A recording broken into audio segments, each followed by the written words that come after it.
los últimos días les hemos contado la difícil situación que atraviesa Sudán con una crisis humanitaria sin precedentes. Muchos analistas, de hecho, catalogan a esta crisis, emergencia humanitaria que vive la población civil en el país como la mayor crisis humanitaria del siglo. A pesar de esto, la prensa internacional no ha puesto mayor atención en este conflicto, un conflicto que además escala cada vez más y que las implicaciones pueden ser catastróficas. Es por esta razón que el equipo de Globovisión asistió a la conferencia de prensa de la Embajada de Sudán sobre el genocidio y los crímenes de guerras cometidos por las fuerzas de apoyo rápido, una de las facciones que está enfrentada con el ejército que pertenece al gobierno, puntualmente en el Fashir, una de las regiones más afectadas por este conflicto entre facciones militares. Y a continuación vamos a ver los detalles de lo que fue y de lo que se dijo en esta rueda de prensa. El encargado de negocios de la Embajada de Sudán en Venezuela, Mustafa Abudali, enfatizó la necesidad de que sea reconocida como una crisis global. El conflicto que inició hace casi 3 años por grupos paramilitares que intentaron derrocar el gobierno.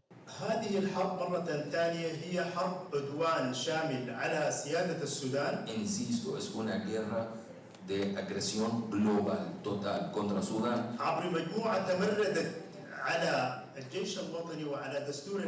Con un grupo que se rebeló contra el Ejército Nacional, contra la Constitución y soberanía del país.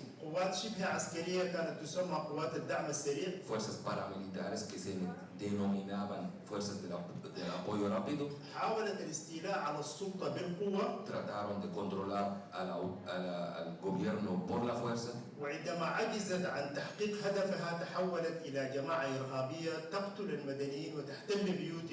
وتمارس كل أنواع التنكيل والجرائم الحرب والجرائم ضد الإنسانية التي يندى لها الجبين. Cuando fracasaron en su intención, se convirtieron en un grupo, en una milicia terrorista, cometiendo asesinatos, atrocidades, crímenes de guerra, crímenes de lesa humanidad y genocidio. El representante sudanés mostró imágenes de la transformación de Sudán a medida que ha avanzado el conflicto en el Fashir. Pese a esto, confía en que apenas cesen las hostilidades, se podrá recuperar la estabilidad arrebatada por las FARC.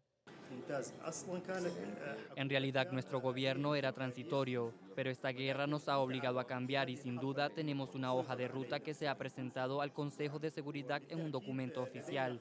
Y tan pronto como recuperemos la promesa de las tierras y la justicia y se elimine esta organización, continuaremos en la fase de transición que conduzca a la democracia.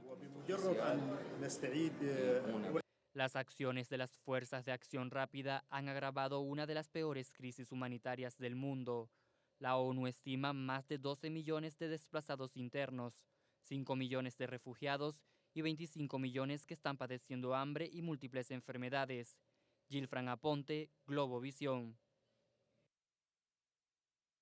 Posición geoestratégica en el Cuerno de África con ingentes recursos, no solamente oro, sino también tierras cultivables. Esto, por supuesto, lo ha hecho atractivo y durante muchos años estas riquezas han sido expoliadas y robadas. En este sentido, el antecedente más directo del conflicto actual que se vive en Sudán es la dictadura de Omar al-Bashir. Esto dejó una herencia tóxica en el país, que es el enfrentamiento entre dos facciones militares que ha dejado esta crisis y esta emergencia humanitaria. Por un lado, la facción que corresponde al ejército del país y por otra parte un grupo paramilitar denominado Fuerzas de Apoyo Rápido. Este grupo enfrentado al ejército han destrozado muchas poblaciones civiles y se están viviendo focos de violencia en la capital puntualmente y en otras zonas, como es el caso de Darfur, que se pudiesen revivir allí los temores de la limpieza étnica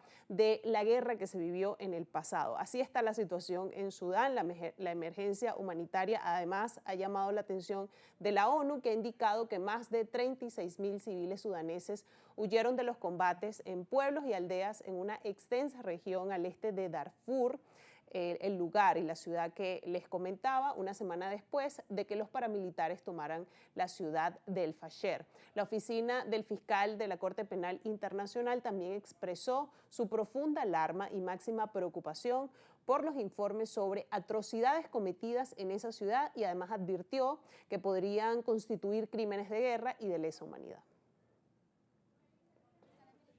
Decenas de miles de civiles están escapando de los combates en pueblos y aldeas de una extensa región al este de Darfur, en Sudán. La Organización Internacional para las Migraciones estimó en la noche del domingo que cerca de 37.000 personas habrían huido de 5 localidades de Kordofán del Norte a causa de la violencia. Todos huyeron de la ciudad, soldados y civiles. Todos se escaparon en medio de los disparos, todo a nuestro alrededor.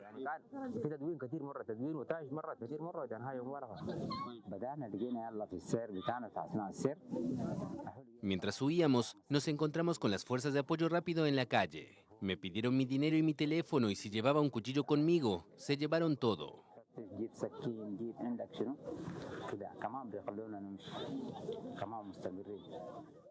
La región de Kordofán del Norte se convirtió en un nuevo campo de batalla en las últimas semanas. Este estado se encuentra a unos cientos de kilómetros al este de Darfur, región controlada por las Fuerzas de Apoyo Rápido, un grupo paramilitar que tomó hace poco más de una semana la ciudad de El Fasher, el último gran bastión que conservaba allí el ejército regular. Desde la caída de la ciudad circulan reportes de ejecuciones sumarias, violencia sexual, ataques a cooperantes humanitarios, saqueos y secuestros. Y las telecomunicaciones siguen mayoritariamente interrumpidas.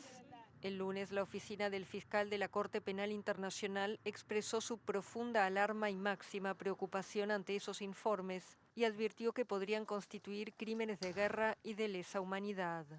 Sudán está azotado desde abril de 2023 por una guerra por el poder entre el general Abdel Fattah al-Burhan, comandante del ejército regular y líder de facto del país desde el golpe de Estado de 2021, enfrentado al general Mohamed Daglo al frente de las FARC. Los paramilitares instauraron en Darfur una administración rival a la del gobierno pro-ejército que tiene sede en Puerto Sudán, a orillas del Mar Rojo. Así está la situación en Sudán, lamentable por demás, por la emergencia humanitaria que vive fundamentalmente la población civil. De esta manera nos corresponde despedir esta edición de Brújula Internacional, por supuesto agradeciéndole como siempre su sintonía e invitándole a que nos acompañe el día de mañana, como siempre a las 2 de la tarde, para seguir entendiendo cómo funciona el mundo. Feliz tarde para todos.